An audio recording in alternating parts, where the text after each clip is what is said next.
Good afternoon and welcome to the City Club of Cleveland. My name is Paul Harris and I am president of the City Club's Board of Directors, and I'm pleased to have your attention for today's address. I'm very pleased to introduce today's speaker, Armond Budish, Cuyahoga County Executive, who will present the 2016 State of the County Address. Mr. Budish is in his second year of service as the second executive of a county that spans 459.8 square miles, is comprised of 59 communities, and has a population of over 1.26 million. He has committed himself to improving the life of county residents and has declared jobs, jobs, jobs as his administration's top priorities. In pursuing those priorities, Mr. Budish is committed to think big, use technology, be bold, and take some responsible risk. By way of brief biographical background on our speaker, he earned his undergraduate degree from Swarthmore College and his law degree from New York University School of Law. He thereafter founded the law firm Budish, Solomon, Steiner, and Peck, and developed a national reputation for his work in consumer law, estate planning, and elder law. Now, I suspect that there aren't too many people here in our large Huntington Convention Center audience today who haven't read one of his books or newspaper columns or seen his Golden Opportunities television show. And Mr. Budish had already established himself as a distinguished public servant before assuming his current duties, having served 4 terms in the Ohio House of Representatives, including a term as Speaker of the House and 2 terms as Minority Leader. In his January 4, 2015 inaugural address, he identified 4 areas of focus in expanding economic growth in Cuyahoga County. They were strengthening existing assets, including the precious lakefront and investment in the convention center, supporting the entrepreneurial ecosystem, creating a stronger workforce development pipeline, and supporting the prison reentry community to become employed, thereby reducing recidivism. He also committed to govern the county using a metrics-oriented philosophy to determine targets and shape future goals. Today, Mr. Budish will expand on his administration's accomplishments as well as the challenges and opportunities that lie ahead. After his formal remarks and a few brief announcements, he will take questions during our traditional City Club question and answer period. Ladies and gentlemen, members and friends of the City Club of Cleveland, please welcome Cuyahoga County Executive Armond Budish for a second State of the County Address.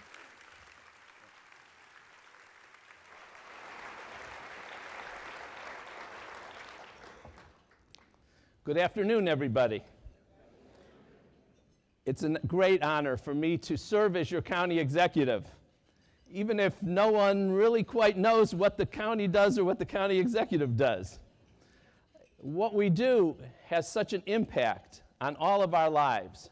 Yet the question I get over and over is, what does the county do? And if you don't believe me, take a look at this video.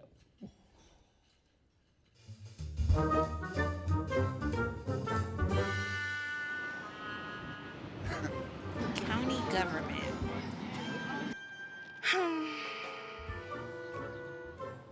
What it does?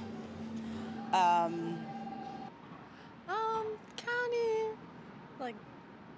I'm assuming they do stuff with, land permits. Food services. You should know this. You studied that in school. I don't know. County executive? I don't know. I don't know what they do.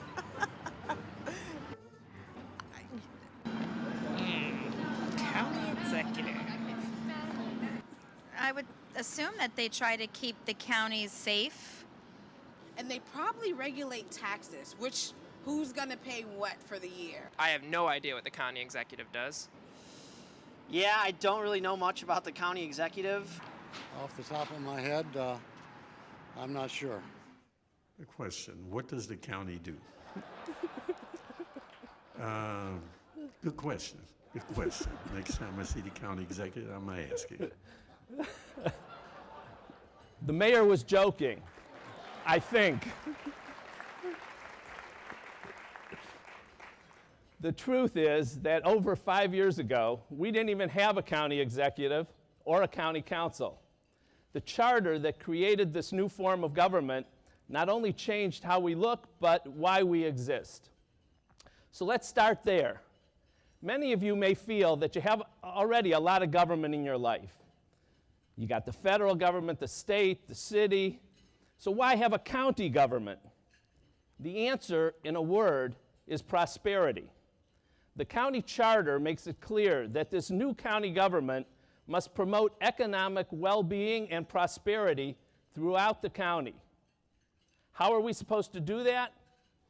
The charter answers that question too, through economic competitiveness, job creation, and economic growth. And one more thing the charter says, that your county government must promote the economic well-being and prosperity of the county and all of its residents. Not just some, all of its residents on a fair and equitable basis. The prosperity of the county must be shared among all of us. Now, how does the heightened focus on economic competitiveness and prosperity impact the county's long-standing commitment to the delivery of vital health and human services? Must county government now turn our backs on those in need? Absolutely not. In fact, it's just the opposite.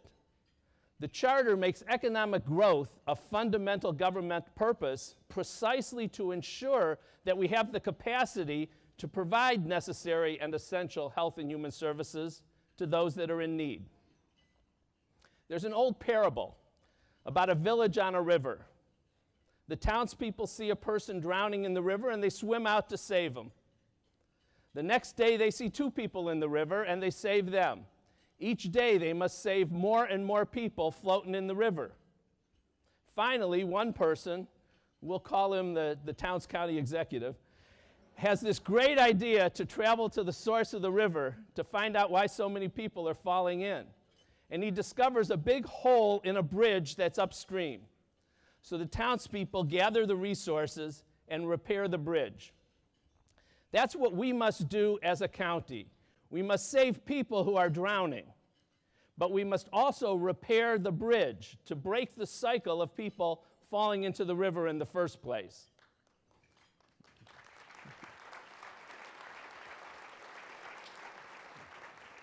Now, one note, my speech is going long already. If you applaud too much, it's going to go longer and longer. So that'll be the structure of my speech. First, I'll talk about repairing the bridge. That's going to be job creation, education, and workforce training.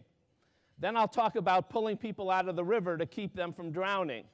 That's our health and human services. And then we can all swim home. When I look into the future, I see our county as a place bursting at the seams with arts, music, sports, great food, festivals, waterfront recreation, unique neighborhoods, distinctive places, all converging in one vibrant, dynamic, diverse community. A place where businesses thrive, growing and profitable, with plenty of good jobs for our residents. A place where talented people come and stay to work and live. A place where our children start school ready to learn, graduate high school, graduate college, and build their careers, their businesses, and their lives right here. A place where all voices are respected and heard. A place that's inclusive, celebrates its diversity, and is welcoming to all. A place where we take care of each other. We protect each other when we are at our most vulnerable.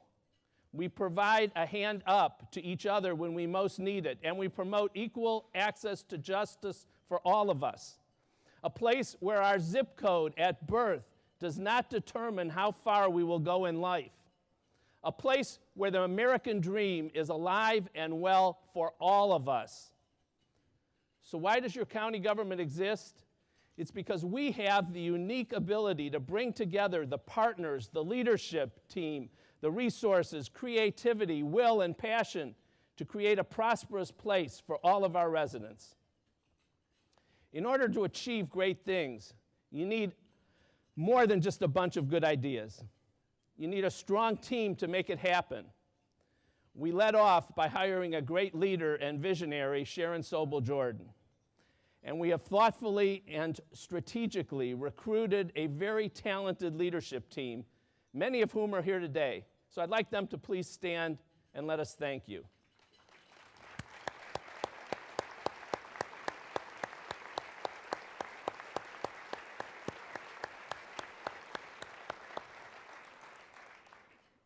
We also have great leaders and partners within our county council, led by Council President Dan Brady and Vice President Pernell Jones. Will our council members please stand so we can thank you too for all you do.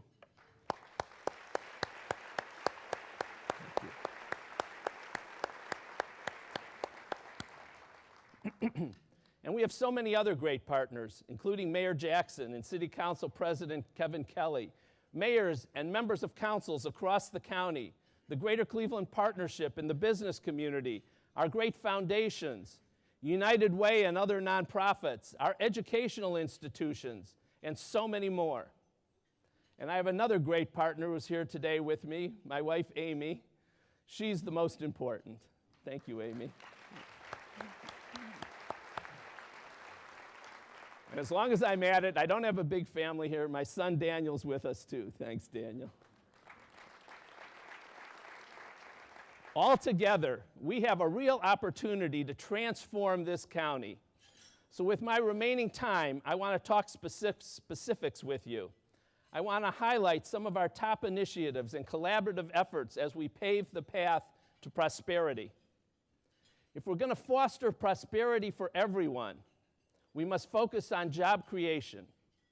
In fact, when I ran for office, I specified my top 3 priorities, which Paul mentioned: jobs, jobs, and jobs, and those remain the same.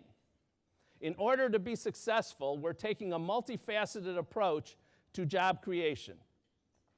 First, we're taking a traditional approach to attract new companies and support the growth of resident companies. Companies like Dealer Tire, Lincoln Electric, King Nut, USA Insulation, FabTech, the LaSalle Theater, and Heinen's. We know that placemaking is key to attracting and keeping people and businesses right here. So we've invested in community economic development projects like the Lakefront Project in Euclid, the Van Aken Project in Shaker Heights, and a mixed-use development at West 25th in Detroit. Our investments over the last year, which were made throughout the county, will result in the creation, attraction, and retention of almost 2,000 jobs. But we must move beyond the traditional approaches. To regain our prominent position as a leader in today's economy, I want us to adopt a new emphasis on innovation and entrepreneurship. We must foster a continuum of support for a culture of innovation, from helping to spark the initial idea to creating a successful business. A couple months ago, we partnered with the Cuyahoga County Library System to open the first Neighborhood Innovation Center at the Garfield Heights Public Library, where anyone can go to use a computer, a 3D printer, a laser cutter, a variety of other huge, wonderful, amazing machines. And you can get the expert advice you need from mentors there. This is the first place anyone can go for free to turn their creative business ideas into operational plans. Who knows, we may find the next Microsoft right here. I especially want to thank Sari Feldman, Executive Director of the Cuyahoga County Public Library System. Please take a look at this video. Sometimes all it takes is having access to the right tools for someone to begin to build on their dream. Working with the Cuyahoga County Library System, the county helped put in place the first of a series of innovation centers. And what we have in this innovation center is a 3D printer, a laser cutter, a professional grade stitching machine, and design software that is available for the public to use free of charge. It's really the county executive's vision to provide a continuum of service for area entrepreneurs, innovative, people who have that creative spirit and want to start a business. We can really make a difference in people's lives and a difference in our community. This is equipment and software that most of us can't afford by ourselves, especially if you're middle to low income and you want to make a change in your life. This is a great place to be. On a recent tour to the Innovation Center, County Executive and County Council members were able to test drive some of the equipment themselves. See, even County Councilman David Greenspan likes using the new center. And look, he's creating his favorite 3D animals.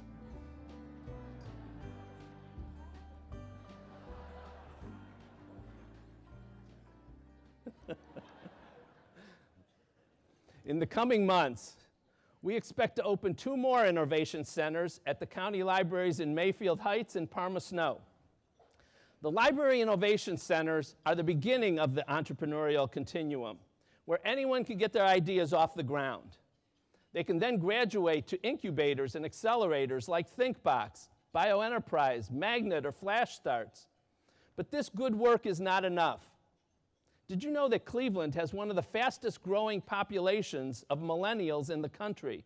We're attracting more MBAs and other people with graduate degrees than Chicago or even Seattle. Over the last 100 days, I've met with 100 of these emerging leaders. These young people, they want to stay here.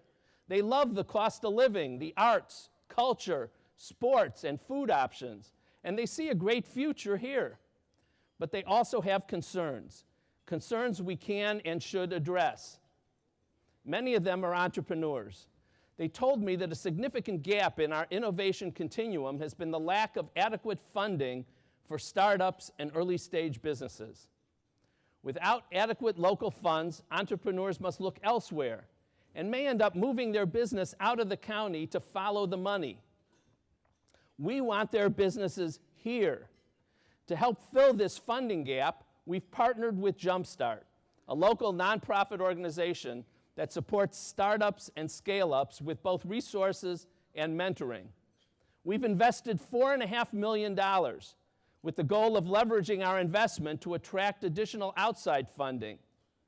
I'm pleased to announce that our investment has in fact leveraged the creation of 3 groundbreaking funds totaling $40 million to support startup and early-stage companies right here. Please take a look at this video to see what early-stage investments can do. My name is Gordon Daly, president of Boxcast, and we aspire to be the best live video streaming company in the world. The story of Boxcast really was working a lot of hours after work because we had day jobs trying to build this grand vision, but not enough capital really to kind of get it started.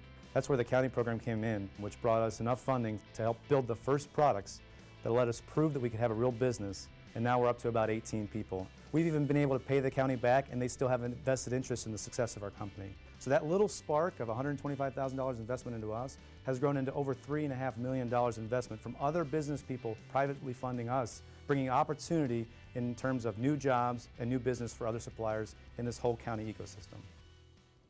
One of these funds, the Focus Fund, is one of the largest funds in the United States focused on African American, Latino, and female entrepreneurs. This is particularly groundbreaking in light of the fact that nationally, of all the venture capital that's invested, only about 3% has gone to African American, Latino, and women entrepreneurs. Entrepreneurship does not just apply to biomedical and tech. If you want to open a boutique or a restaurant in the neighborhood, or if you want to expand your beauty salon or convenience store, our partnership with the Economic Community Development Institute can help. Last year, we invested in ECDI, which makes loans to small businesses that the banks generally won't or can't touch.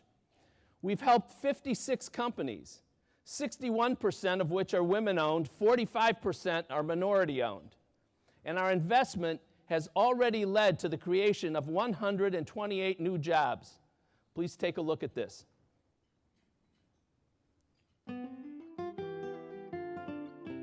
I've always wanted to be a chef since age 7.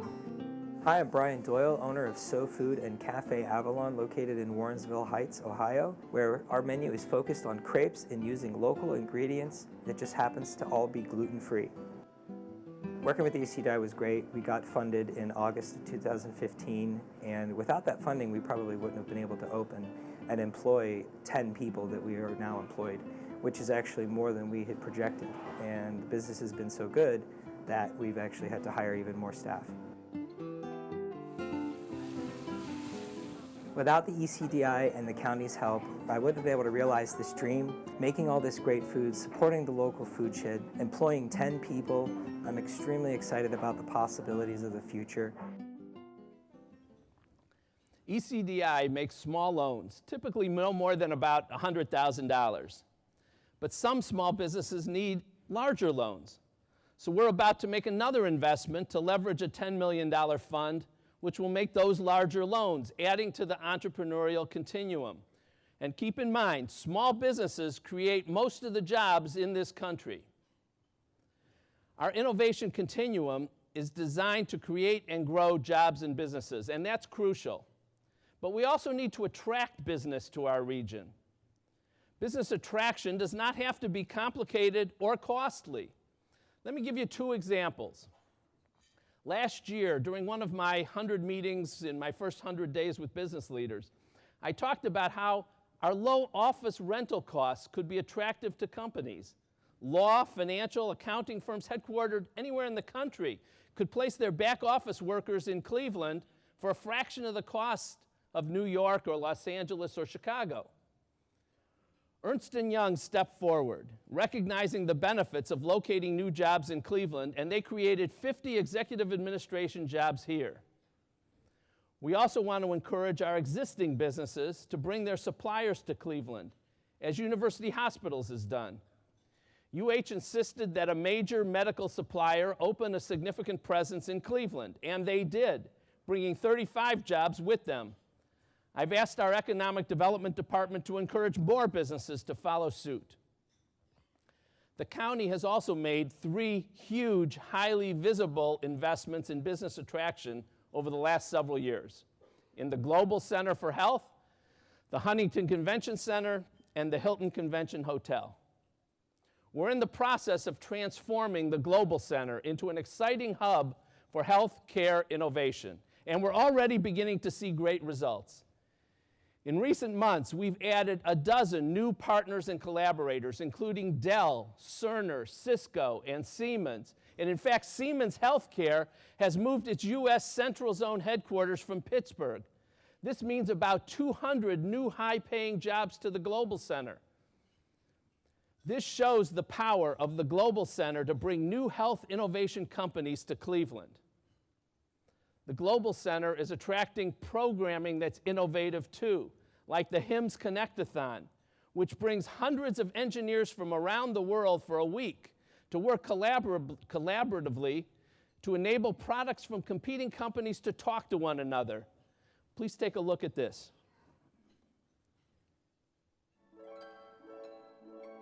The IHE Connect-a-thon is a great example of companies coming together to collaborate on the future of healthcare technology. There really is nothing like the Connect-a-thon in terms of collaborative testing. You go down into the room there and there's 500 engineers from all different companies. You know, there really is nothing like this in the rest of the healthcare environment. When I walked into the Innovation Center today, I was really impressed. It's a welcoming environment, it's an exciting environment. Everything about it lends itself to bringing people in, having meetings, quickly becoming one of the best spaces to collaborate.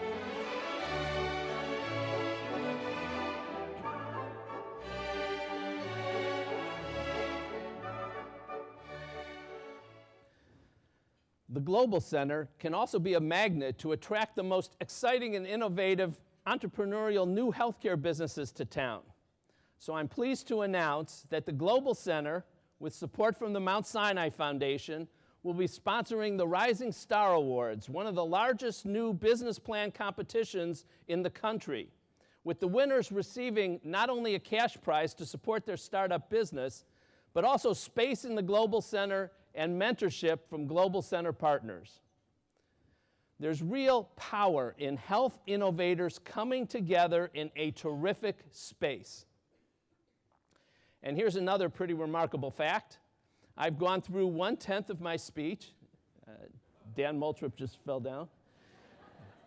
And I haven't even mentioned the Republican National Convention. 50,000 visitors, 15,000 members of the media, and one Donald Trump. Without question, the eyes of the world will be on us. And if we show the world how great Northeast Ohio is, the economic development benefits can be tremendous for years to come. Without our investment in this Huntington Convention Center and the new Hilton Hotel, we would not have attracted this momentous event.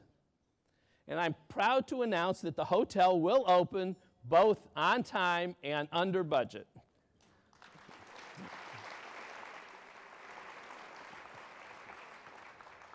Okay, so far I've talked about job creation, attraction, and growth.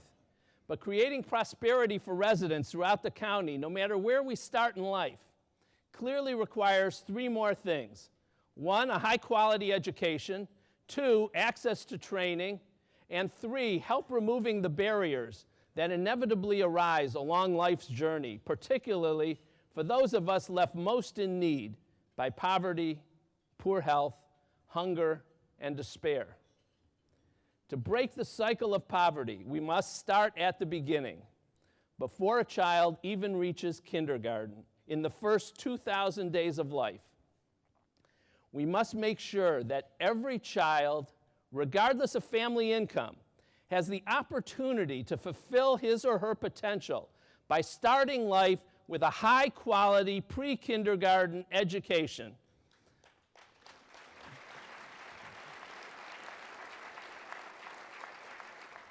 The studies are clear. Children who attend high-quality pre-K at ages 3 and 4 are prepared for kindergarten. They read better in 3rd grade, are more likely to graduate high school and go on to further education or training. And they do better throughout life, and they get better jobs. High-quality pre-K is transformative. Please take a look at this short video.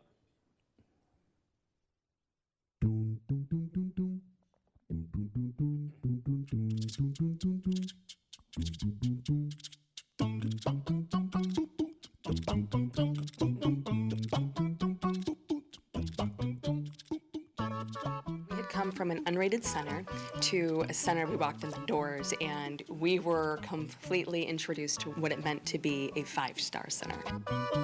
Was it a hard decision? It was for us financially. We knew we were going to be scraping the bucket to really trying to make things work. We're a young family. Without that scholarship position, our kid would not be exposed to the amount of the art integration that is here, the amount of care that is here, and the amount of nutrition that is delivered at this school. Within 1 month time, she was going into sentences. She was expressing herself. There was so much more influence that she was gathering from the entire classroom setting of that age range that it was a complete notice of blossoming within that time frame. She's amazed us in the progress that she has made. Come see you, PK! Come see you, PK! I believe the time is now to make a big investment in our youngest citizens, and fortunately, our county council agrees. I want to thank them for working with me to add $10 million for high-quality pre-K in our recent budget. You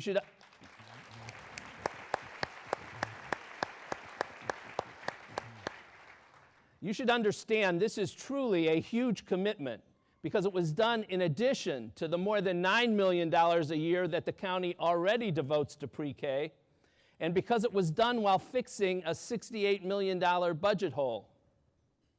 And we're not doing this alone. This community has a long-standing tradition of private, philanthropic, and public funders coming together to make big changes.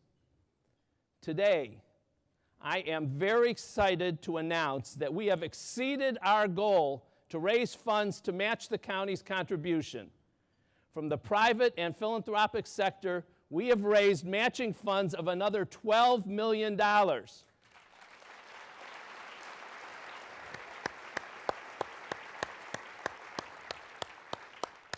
For a combined new fund total of $22 million. That will enable us to more than double the number of 3- and 4-year-old children below 300% of poverty attending our high-quality pre-K program, from 2,000 to over 4,000 children, and we will sustain those numbers through July 2020.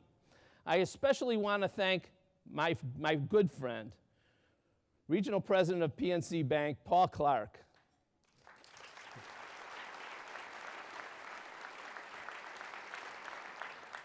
Paul took on the challenge to raise these funds for our young children.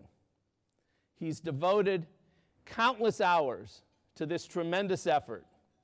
Thank you so much, Paul, for helping us change lives. I also want to thank, you can applaud for Paul again if you want, that's good. He put in a lot of time. I also want to thank the people and organizations listed on the screen for their generosity and understanding of the importance of giving all of our children the opportunity for a great start in life. Many of these leaders are here today, and I want all of us to thank them for their generosity.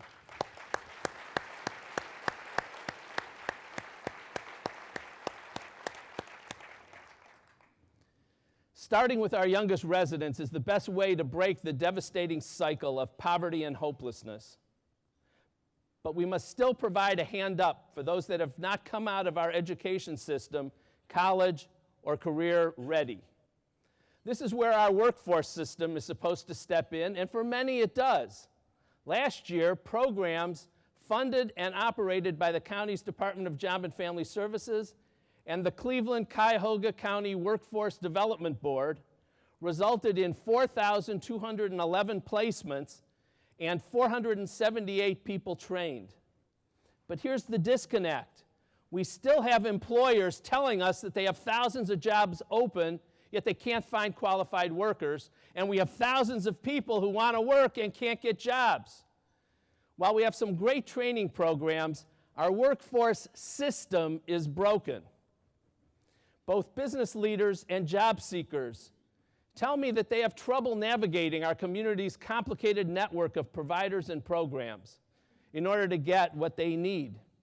We need a better coordinated workforce systems approach. And we need to start by changing our definition of success.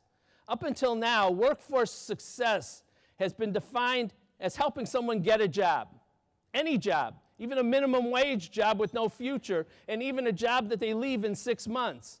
We all claim success and move on, but that's not success. In fact, I should amend my priorities from jobs, jobs, jobs to careers, careers, careers. Success is a real path out of poverty, off public benefits, and onto a career. We're starting by adding incentives to our contracts with providers to encourage them to place our residents in jobs that pay at least $12 an hour or more and are full-time.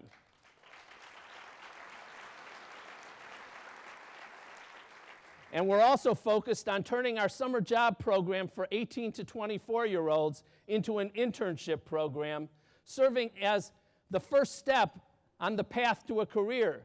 So this summer, it's our intent to place 30% of our 1,000 placements into private sector jobs, a significant increase over prior years. And we're asking private sector businesses to join us in this partnership and to make job openings available. And for our new workforce system approach, we'll provide longer-term coaching and post-employment services that our residents need to access the education, training, and other resources to succeed, to help a person get not just that first job, but the second job, the third, the fourth, and on up on a career ladder until they reach a wage that they can sustain themselves and their families.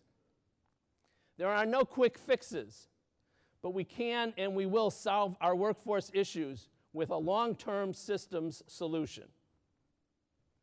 And when we talk about creating a path to a career, we must address hurdles that many people face, particularly minorities and women.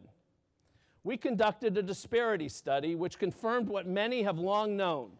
Minorities and women are not sharing fairly in job opportunities. That must change.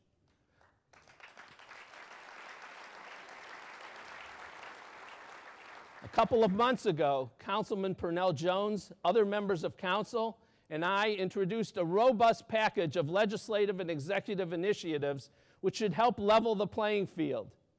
We will lower the barriers to entry for minority and women businesses and create more opportunities to get their foot in the door.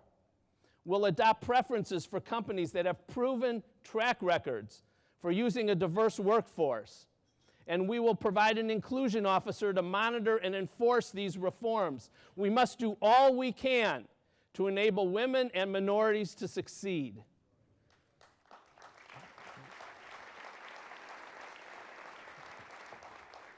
And when we talk about workforce, too often one group is entirely forgotten. Those with a criminal record who are looking to re-enter society. As many of you know, one of the county's roles is to run the jail, and it can be discouraging. My directors and wardens see the same people coming in again and again because they have no path forward. People without education or training to get a job, and then they may commit a crime and go to jail. And when they come out, we expect that somehow, miraculously, they'll be able to get a job and become productive. It doesn't make sense. We need to make a change, to give those who want it a chance to make a change. To that end, we've established comprehensive re-entry services at the Euclid Jail.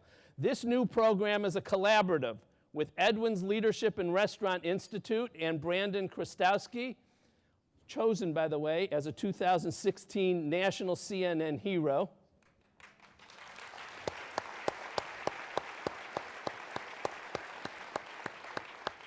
And partnering as well with the Workforce Development Board, Towards Employment, Recovery Resources, Tri-C, and our Departments of Corrections and Job and Family Services. We are training inmates so they can pursue a career when they're released. Please take a look at this video.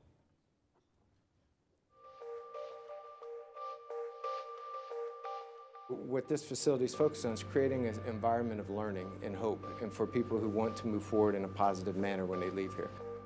It helps them build resumes, helps them with interviews, helps give them the technical expertise in our culinary arts program. Our goal here for the culinary program is to teach these guys the basic skills, as knife skills, soup, stocks, sauces, meats, poultry, seafood. And hopefully these guys are going to take these skills outside of this jail and help themselves and their careers. This program is really great because it's paired up with Tri-C and Edwin's Restaurant and Shaker, and we have an opportunity to learn the basics here and then go on and learn further. Yeah, it's a great stepping stone. It helps you. You got your self-esteem up a little bit more. Oh yes, learn a lot, you know what I mean? To be more patient on when you're cooking and not to rush what you're cooking. You know, get the taste your own food, so that's the best part about it.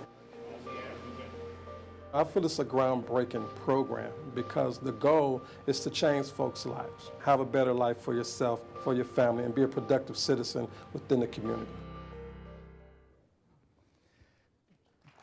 Plug.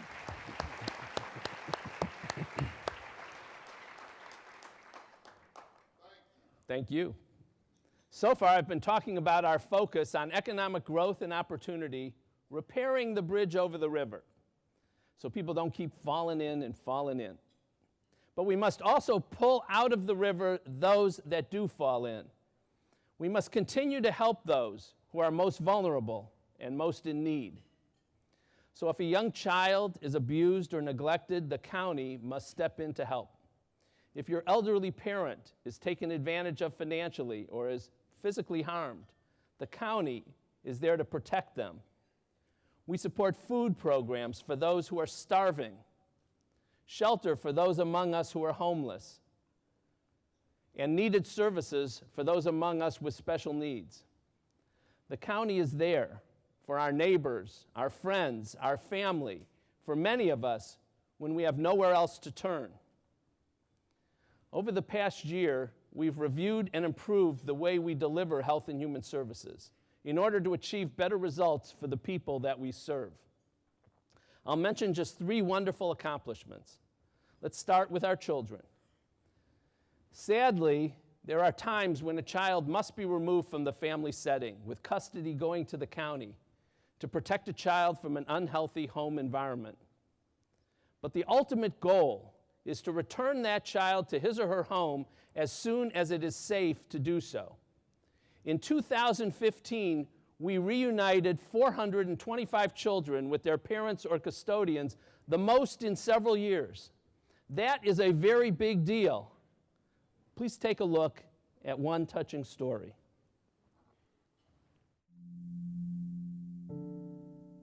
Hi, my name is Adrienne, and the county helped me reunite with my family. First of all, I got involved with the county through my grandparents. They saw that I had a problem. I couldn't see it. My family was just telling me I needed help. The county actually showed me where to get the help. I ended up going to a treatment center for alcoholism. Eventually, after completing treatment and parenting classes and anger management classes, I ended up going back, finishing school, getting my GED. I eventually got a job. I eventually got housing, and eventually I got my children back. I'm still sober. I'm that mother today that I always wanted to be. Thank God for the county. Thank God for that social worker that told me I can do it. It's a beautiful feeling to have my children back and I got myself back. I got myself back. So I want to thank the county for that.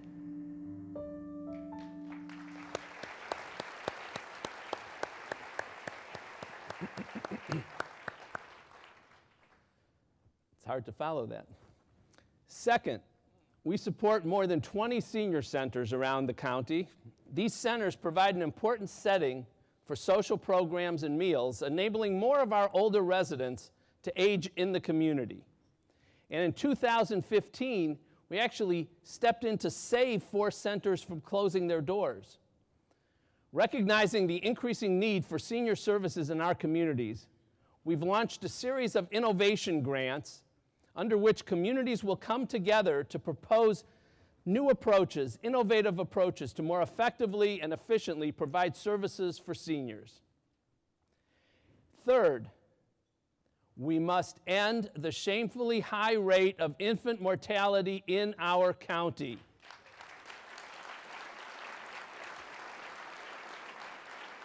We have the best health care in the world right outside our doors, yet we have one of the worst rates of infant mortality. We should be mortified. But more importantly, we should take action, and I'm proud to say that we are.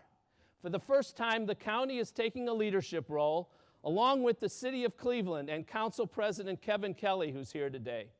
Together with the hospitals, foundations, managed care, and business community in a shared effort that we're calling First Year Cleveland, we're devoting significant resources and focusing our efforts collaboratively to attack this terrible problem.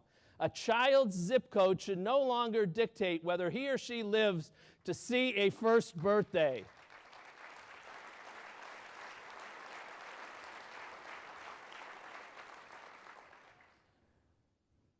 There's so much more that I haven't even touched on, but Dan Moulthrop is having a heart attack right now. So I will leave you with this.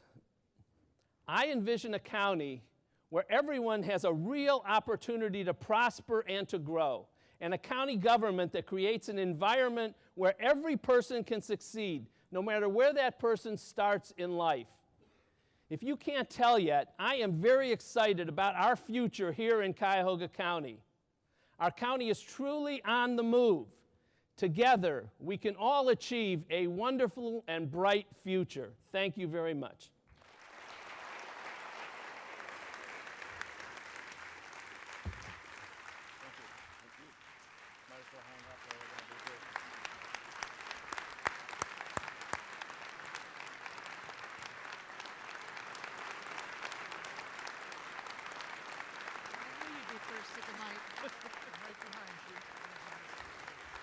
It wouldn't be the City Club unless we allow questions and answers, so we're going to transition quickly to our Q&A period. We welcome questions from everyone. You can tweet at the City Club. To ask a question here in the room, please line up at one of the 2 mics we have set up here, and we'll try to get as many questions in as possible in our remaining time. First question, please. Good afternoon. I'm very excited afternoon. about the work that you're doing with preschool. Thank you.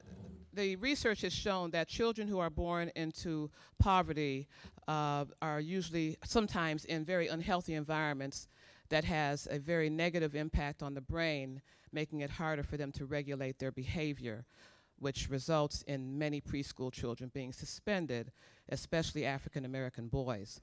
My question is, out of that $22 million you spoke of, will there be a percentage of that money devoted to very good trauma-informed professional development for the teachers who are going to be working with these young children? Yes, thank you for the question. Thanks for all your work in education.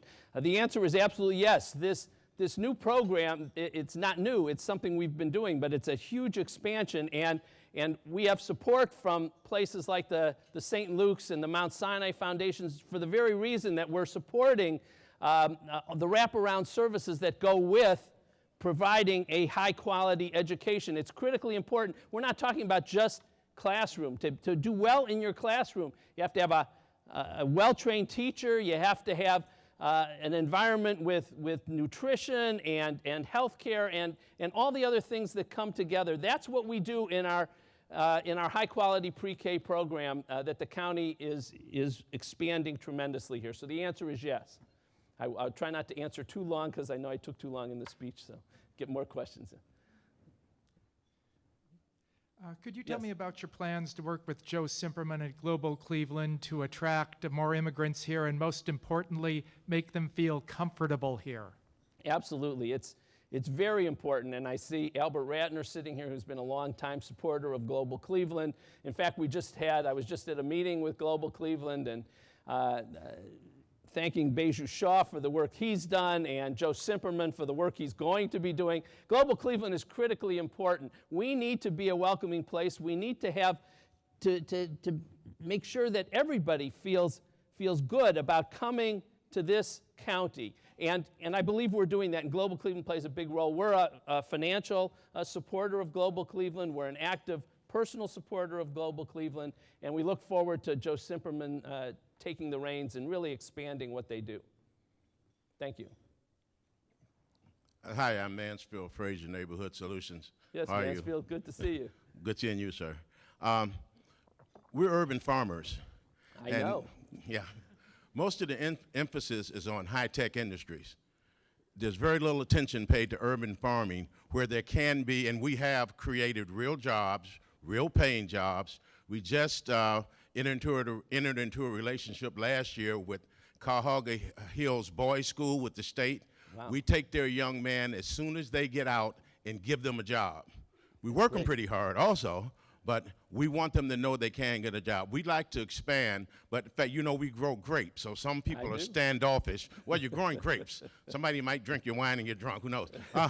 We also are getting ready to plant hops. There are so many vacant lots and vacant land around Cleveland. We know we can expand that for low-tech jobs. Now, the guys that don't like to get their hands dirty, I send them over to Brandon, let them work in the restaurant. But how can we get more interest in supporting urban farming simply because it's low-tech? Well, first of all, I want to thank you for what you're doing. My wife and I had a chance to go out and, as you know, see your urban farm. It's very exciting what you're doing there, and you represent what we're trying to do here as a county, and that is support and encourage entrepreneurship and innovation, and you're doing that. And again, our support for the ECDI, for example, to help with loans to small businesses to grow, it might be something that could be helpful to you. You should definitely follow up with ECDI. Thanks, Mansfield. Good afternoon, Mr. County Executive. Charles Patton here. Yes. I am on the board of Head Start here in Cleveland. And the section you did about what does the county exec do was interesting. And I'm just interested. We've been hearing about the lead paint problem in Michigan. And I've been reading that that same problem exists here. And I'm wondering if the county has any involvement, what can you do? Because it is the same thing. And it affects those young children in pre-K development. So hopefully you guys have discussed this and you can let us know what's going on. Thank you. Thank you. The lead poisoning problem is a terrible problem, not just in Cleveland or Cuyahoga, but all over the country. Homes that were built years ago were built with paint that had lead in it, and it's those homes now, with some of the paint chips off, it becomes a horrible, horrible problem for our kids.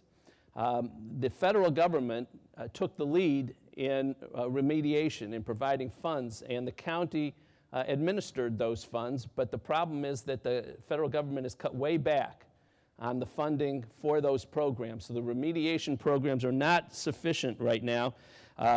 We're engaging in discussions as we speak as to what we can do in collaboration with the city of Cleveland and with the health department and others. I can tell you that University Hospitals, for example, is very engaged in this and just had a conversation yesterday, I believe, about what we can do to address this problem. It's a serious problem and there's no easy solution for it. Hi, my name is Marissa Heaney from Baldwin-Wallace University. As a supporter of reentry programs, I'm wondering what you could anticipate or project the county's role in what I hope would be increasing action on the CQE legislation, since it's still relatively new. I'm sorry, you have to tell me CQE. The Certification for Qualified Employment. Okay. You know, our efforts in reentry are critically important. As I said in my speech, the need to address, to make sure that we are preparing people who have been incarcerated to take on a career, to get involved in a job that leads to a career, so that we don't continue to pay money out on the other end in jails or in other treatment programs.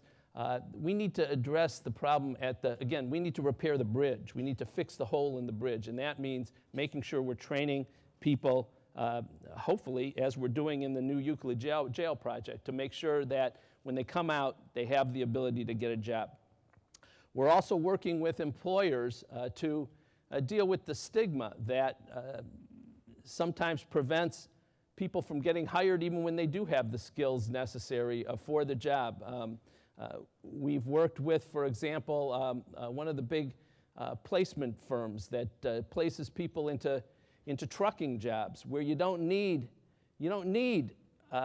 to worry about the stigma. They will hire people who, as long as it's not a violent criminal past, they will hire people, but we haven't yet connected well enough the fact that there are these opportunities out there with the fact that people need jobs. So we're working on all those different angles.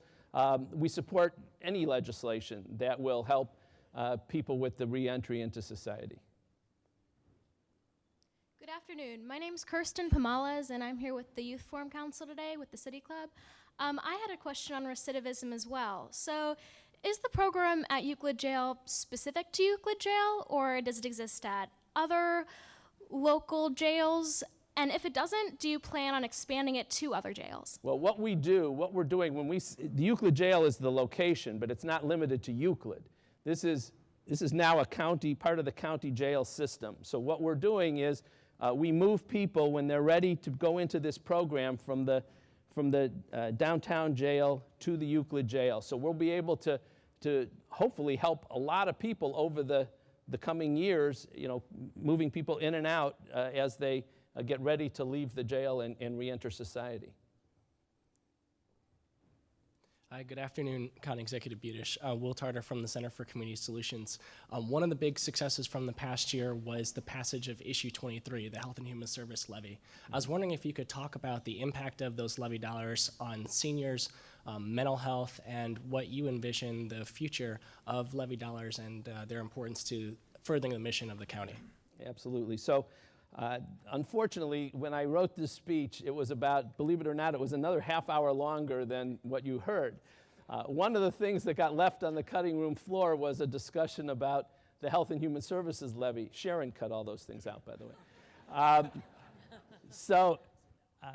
What I had intended to say, and now I can, at least in a small part, is the fact that I am so grateful to the people of Cuyahoga County for their strong support of the Health and Human Services levy. And County Council, again, played such a significant role. Dale and Dan and others, Purnell, went out and talked and raised money and did all the things that we need to make sure that this levy passed. This is critical. Everything that I talked about today, virtually, is paid for by the Health and Human Services levy. The reentry services, the workforce services, our senior services, as you mentioned. Everything we do that's so critically important is paid for by the Health and Human Services levy. It was overwhelmingly supported. We live in a great, great county here that would step forward. Everybody pays too much taxes, but when it's necessary, people step forward in this county and support the things we need, and I can't tell you how grateful I am to the people of this county for supporting that levy.